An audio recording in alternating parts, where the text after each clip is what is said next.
Hey everyone, welcome back to my channel. My name is Feliza Estrada. As you probably know by the title of my channel, Feliza Estrada. Welcome back. So today I'm going to be taking you guys street performing. Yay! So I'm trying to do more videos where I play my violin for you guys because I'm a violinist. It's part of what I do, and I thought I would share some of my violin experience or whatnot with you guys. So yeah. So today I'm going to take you street performing. Now some of you may have seen me around VidCon where I did some street performing, and yeah, I thought I would go ahead and do a video on street performing. So tips on how to street perform and how to be somewhat successful at it. So yeah, so let's go ahead and get on with that. So before you start street performing, the number one thing that you want to do is to make sure you understand your local laws. For me, where I street perform at the Pueblo Riverwalk. It is a beautiful place, so many people, so much culture, and it's just amazing. I love it there. And so for my own permit, I was required to get a background check, a tax form, and a permit for specifically the Riverwalk. And all of that, you need to do that and pay a small fee to get started. I don't know what the rules are in your local areas. You can look them up. Just go online. Be aware of your local laws. Another thing is to be safe when you're street performing. Don't go into a crowded area or don't go into a shady area. Go to a place that's very public, very open, and a place you feel safe that probably has its own security that'll help watch out for you. And a good thing to do is, again, depending on your local laws, if you have all of your required documents and everything, get to know the security people that are around you. For me, I know a couple of the security guards at the Riverwalk, and you know, I just say, hey, my name's Feliza, here's my permits and everything, I'm going to be performing here. That way, you know, you can make some sort of connection. That way, if anything's going on, they can, you know, give you some information and that sort of thing. So always, you know, try to communicate with the people around you, basically. You can also ask for a friend to go with me. Sometimes when I'm street performing, I have Alex come with me. Yeah, that's him. Yeah. he helps me out a lot, and so just to, you know, keep an eye out for things, and if anything dangerous happens, then do that. All right, so that's pretty much all the safety stuff. Again, be safe, know your laws, and into the more detailed stuff. So some stuff you need for street performing. One is an instrument or a talent. For my case, it's an instrument. Other people like to do like juggling or some sort of act. You can do that too, but mine is more geared towards what I do, which is playing my violin. So an instrument. You need a cool sign, just something to catch people's attention, and you know, just, I don't know, you could say, for me, I have a sign that says college fund, and I think that gets people saying like, hey, I'm not just getting money to go spend on random things, I'm getting money to help fund my college career. And actually, I paid for most of my tuition last semester from my street performing earnings. So yeah, be honest and just say, or just have a catchy sign, like say, if you're just learning an instrument, you can say money for lessons or something. But anyway, that's one thing to do. Another is you want to look nice and presentable. You don't want to look like a bum. You want to look like a performer.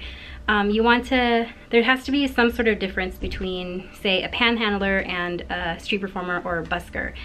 So look nice.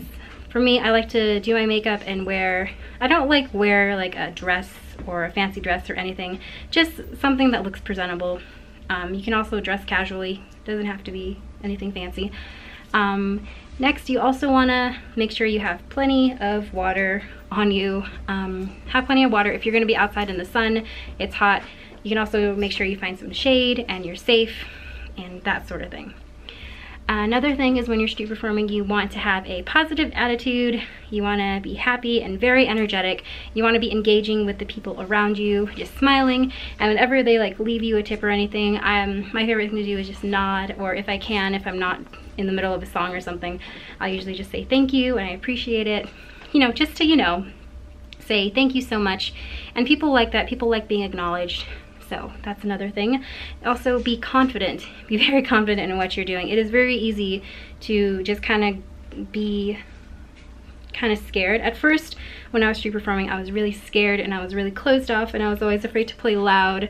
But after like a few times of doing it, I, you know, went out of my shell, and whenever I play, I always like to imagine that I'm filling up the entire space when I'm playing. So when I'm playing out loud and when I'm playing outside, I like to think I want people a mile away to hear me, so I always try to play as loud but as nicely as I can. So like in tune, all of that fun stuff.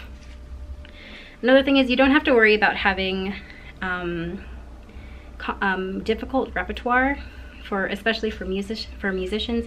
You don't have to have difficult repertoire. I play like mostly Disney songs. I'll also make up my own stuff on the spot, which is really fun to do. I do like to practice my own pieces, like pieces that I'm working on for school, like a concerto or something of that nature. And then I think it's more important to have a wide variety of songs or pieces than it is to have difficult repertoire. Because if you only know like one really difficult piece, then it's really, I don't know. You want to give people some variety, because I've had people will usually stay around for maybe 1 or 2 pieces and then they'll move on. For me, I play near a restaurant, so I try to have a large repertoire, at least an hour long set. And I have this binder which has all of my music in it, so I can always just flip to a page. I also have pieces memorized, but I also like to sight read a little bit, so that's another important thing. And another thing is when you're performing, when you have your spot, you want to make sure you're not around other sources of sound. So where I perform, on a certain night every week, they always have like a band over in the restaurant area, and it's within earshot of where I play. So whenever I play during that night, I usually just don't go street performing, because like their sound will interfere with my sound and it'll both sound horrible, and we just won't get any tips because people will just be annoyed and go away.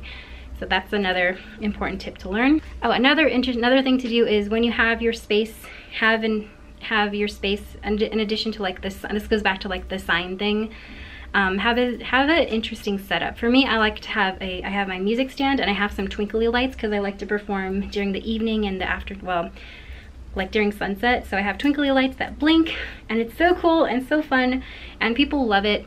And again, it's about the show. It helps with the show along with your outfit and everything. You want to look like you're a performer and not like you're begging for money, pretty much.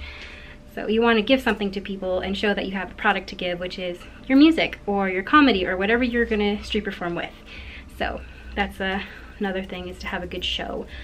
And yeah, but overall, if you're gonna go street performing, use your unique list, have fun, be safe, know your local laws, and yeah, that's pretty much it. Let me know down in the comments some of your street performing experiences, or if you've ever seen, you know, some cool street performing people out there. Let me know in the comments. And yeah, if you like this video, be sure to follow me on all my other social media, Facebook, Twitter, Instagram. I'm now getting on live.me and Flipagram, so we'll see how that goes. All of that is linked in the description, and if you like this video, consider subscribing. I really appreciate it. Thank you so much for watching, and I will see you in my next video. Bye guys.